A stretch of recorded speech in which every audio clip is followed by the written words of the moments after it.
Passageiros da Supervia voltaram hoje a enfrentar problemas no ramal de Japeri. Na Central do Brasil, o Procon montou um posto de atendimento para receber reclamações de quem não teve o dinheiro restituído por causa do descarrilamento de ontem, perto da estação de São Cristóvão. Na volta para casa, os transtornos provocados pela paralisação do sistema não foram esquecidos. Depois de 13 horas, o anúncio que todos os passageiros esperavam. Todos os ramais estão normalizados. A notícia foi um alívio para cerca de 600 mil pessoas que utilizam os trens para voltar para casa. Quem embarcou ontem à noite na Central do Brasil ainda lembrava das dificuldades enfrentadas para chegar ao trabalho. Foi muito complicado pela manhã, foi difícil mesmo. No horário de pegar 8 horas, cheguei 10h40. Hoje pela manhã, o movimento na Central estava normal, mas os trens voltaram a atrasar. De acordo com a Supervia, o problema aconteceu porque um trem do ramal de Japeri precisou ficar parado durante 30 minutos na estação de Nilópolis, porque um sinal estava fechado. Mas segundo os passageiros que estavam nos vagões, as falhas se repetiram em todo o trajeto até o centro do Rio. Mais de 2 horas de viagem? Mais de 2 horas de viagem, parando sucessivamente. A AGETRANSP, a agência que regula os transportes públicos no estado do Rio, já anunciou que a Supervia vai ser multada pelo acidente de ontem. O valor da multa ainda não foi definido.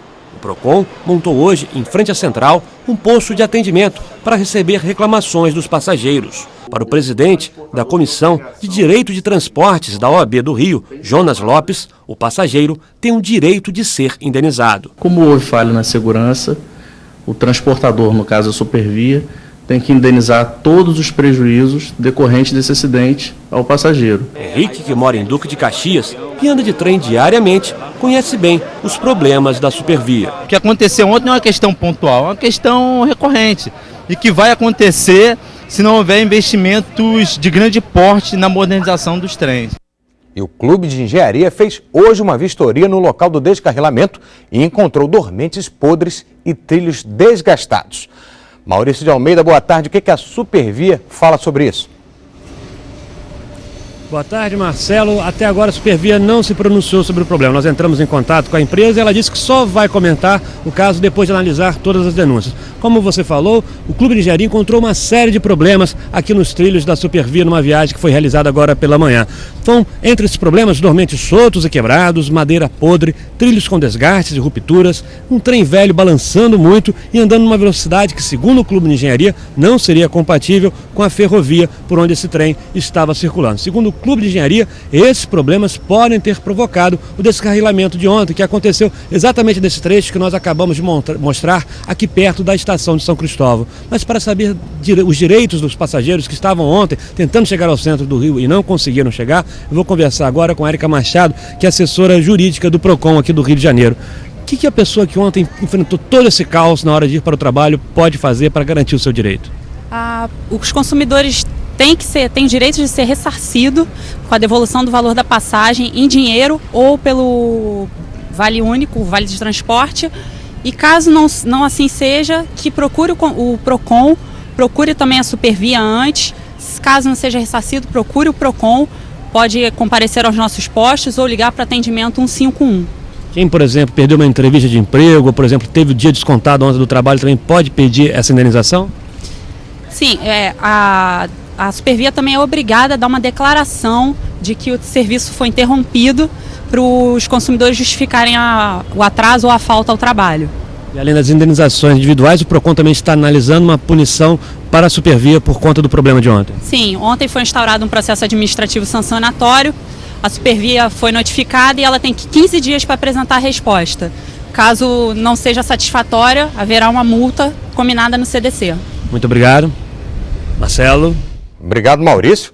Agora escuta só, o trabalhador da região metropolitana do Rio gasta, em média, 3 horas por dia para ir e voltar do trabalho. Isso dá cerca de 30 dias por ano perdidos no trânsito. A conclusão é de um estudo do economista Vitor Mihessen, da UFRJ. Para ele, além de melhorar o transporte público, é preciso descentralizar a oferta de postos de trabalho. Boa tarde, Vitor. Obrigado pela sua presença aqui. De 0 a 10, como é que você encararia hoje esse problema de ter que ir centralizar tudo no centro da cidade? Boa tarde. Justamente, a gente acredita que esse problema deve ser atacado de outra forma. Não, é muito fácil, a gente sempre, é recorrente, eu sou usuário do trem, sou usuário da Supervia, eu moro em Realengo, a gente já passa por isso há muito tempo, eu acho que por ser um serviço público, garantido, um direito constitucional, a gente tem que pensar em sempre fiscalizar. Agora, eu penso em atacar, como sou economista, a gente lá na UF está fazendo um trabalho atacando a demanda por esse transporte, já que a gente vive esperando a atividade do poder público em termos de investimento, foi como o Henrique na reportagem falou, a gente pensa em atacar de outra forma. Então, tentar desviar um pouco o excesso de demanda que se tem nele, já que as concessionárias sempre falam, e não é um problema exclusivo da Supervia. Mas quem faria isso? As empresas, como elas teriam um incentivo fiscal, como faria isso para tirar a gente pensou emprego do centro da cidade e levar para outras regiões? Exatamente. Tem alternativas que são mais macro, que, como a gente chama de longo prazo, que seria a descentralização, levar algumas empresas para lá, isso o poder público no âmbito do desenvolvimento econômico consegue fazer, e partir da empresa também, das empresas. A gente pode ter uma alternativa na Holanda, por exemplo, que tem o mesmo problema de cidades segregadas, um lado concentra a residência, outro lado concentra o transporte. Eles levaram super servidores, prédios, e a gente já teve até um professor, Domênico de Masi, ele já defendeu que a gente tem um aparato tecnológico para levar o emprego, ao invés de trazer o trabalhador. Porque que tipos de emprego?